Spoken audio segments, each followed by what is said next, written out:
प्यारे दोस्तों, आज हम आपको एक ऐसे अल्लाह वाले के बारे में बताने वाले हैं जो हाथ में सांप का कोड़ा बनाते थे और शेर उनकी गुलामी करता था और वो शेर पर सवार होकर चलते थे। ये वीडियो देखकर हर मुसलमान का दिल खुश हो जाएगा। आप इस वीडियो को लाइक ज़रूर करें और अगर आपने अभी तक हमारे यूट्यूब चैनल को सब्सक्राइब नहीं किया है तो चैनल को सब्सक्राइब करके बेल आइकन ज़रूर दबा दें। तो चलिए वीडियो शुरू करते हैं। दोस्तों, एक दफ़ा का जिक्र है कि तालिकान शहर में एक शख्स रहता था। वो एक अल्लाह वाले बुज़ुर्ग से बहुत अकीदत और मोहब्बत रखता था। उन बुज़ुर्ग का नाम हज़रत अबुल हसन घरकानी है। उस शख्स को इनसे मिलने का बहुत शौक़ था। उस शख्स को अपने हज़रत के दीदार का बहुत शौक़ था।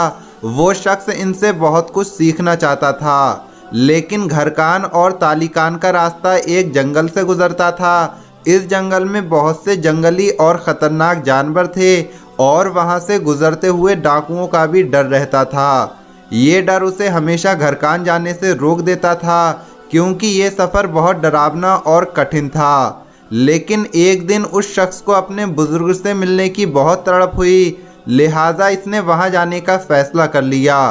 उन बुज़ुर्ग से मिलने का फ़ैसला कर लिया।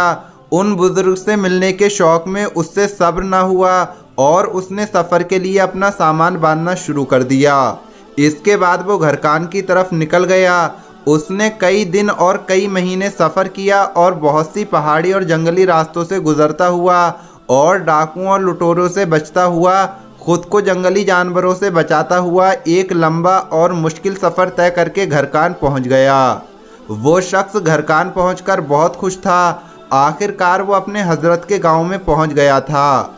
अब वो अपने हज़रत से मिल सकता था, उनसे इल्म हासिल कर सकता था। उसने वहां के लोगों से हज़रत के घर का पता पूछा। किसी ने उसे हज़रत के घर का पता बता दिया। वो शख्स बहुत खुश हुआ और चलते चलते आखिरकार वो हज़रत के घर पहुँच गया। उसने हज़रत के घर पहुंचकर बहुत अकीदत और मोहब्बत से दरवाज़ा खटखटाया। दरवाज़ा खटखटाने के बाद उसको अंदर से हज़रत की बीबी की ज़ोरदार और गरजदार आवाज़ आई कि कौन है। वो शख्स इस गरजदार आवाज़ को सुनकर सहम गया। उसने सोचा कि हज़रत का घर है, अगर मैं दरवाज़ा खटखटाऊंगा तो अंदर से नरम आवाज़ आएगी और मेरी मेहमान नवाजी की जाएगी। उसने कहा, मैं तालिकान से आया हूँ और मैं हज़रत का अकीदतमंद हूँ और उनका दीदार करना चाहता हूँ और हज़रत से मिलना चाहता हूँ। तो अंदर से उस औरत ने इसी गरजदार आवाज़ में कहा, ओ पागल इंसान, तुम्हें क्या ज़रूरत थी इस शख्स के लिए इतना लंबा और मुश्किल सफ़र तय करके आने की? तुमने शायद धूप में अपने बाल सफ़ेद किए हैं। तुम्हारी अकल पर तो मेरा रोने का दिल करता है। तुम्हें क्या कोई और काम नहीं है? और ये आदमी कब से शेख बन गया? तुम जाओ और अपना काम करो। उन्होंने तो बस धोखे का जाल बिछाया हुआ है। अब भी वक्त है, जहाँ से आए हो वहाँ वापस चले जाओ। अगर इसी चक्कर में पड़ोगे तो ना दीन के रहोगे ना दुनिया के। जब उस शख्स ने हज़रत की बीबी की बातें सुनी तो उसकी आंखों के अंदर अंधेरा छा गया।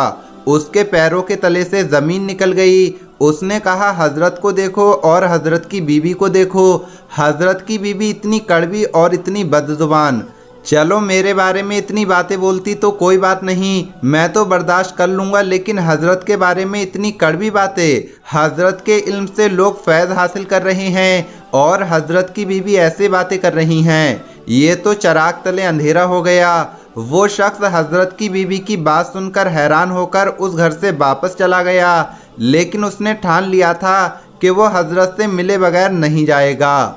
आखिर उसने इतना लंबा और कठिन सफ़र तय किया है। वो शख्स लोगों के पास गया और हज़रत का पता पूछा कि इस वक्त हज़रत कहाँ मिलेंगे। लोगों ने कहा, आप जंगल में चले जाएं। हज़रत इस वक्त जंगल में होते हैं और लकड़ियाँ तोड़ रहे होते हैं। आप जंगल की तरफ चले जाओ। वो शख्स जंगल की तरफ चल दिया। रास्ते में शैतान ने उसे बहकाने की कोशिश की कि ये कैसा शेख है, ये तुम्हारा कैसा हज़रत है, तुम किसके चक्कर में पड़ गए हो? अगर ये वाकई में कोई शेख होता तो इसकी बीवी इतनी अच्छी होती, ये अपनी बीवी की अच्छी तरबियत करते। शैतान उसके दिल में बहुत से वसवसे डाल रहा था ताकि वो शख्स अपने शेख से बदगुमान हो जाए, लेकिन वो शख्स बहुत अकीदतमंद था। वो लाहौल पढ़ते हुए आगे बढ़ता चला गया उसके जहन में बहुत से ख्यालात और सवालात आ रहे थे। अचानक उसने एक शख्स को देखा जो शेर के ऊपर सवार थे और उनके पीछे लकड़ियों का गट्ठा था और उनके हाथ में काले सांप का कोड़ा था। यानी शेर को मारने वाला जो कोड़ा होता है वो उन्होंने सांप का बनाया हुआ था। वो शख्स समझ गया कि यही मेरे शेख हैं। ये मोहब्बत करने वाला अकीदतमंद जब आगे बढ़ा तो बहुत प्यार के साथ अपने हजरत से मिला।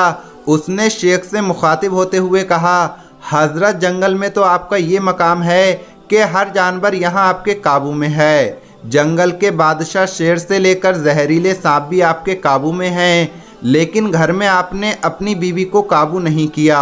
आपकी बीवी इतनी बेकाबू, इतनी बदजुबान और बदअखलाक कैसे है? हजरत, मुझे ये माजरा समझ में नहीं आ रहा है।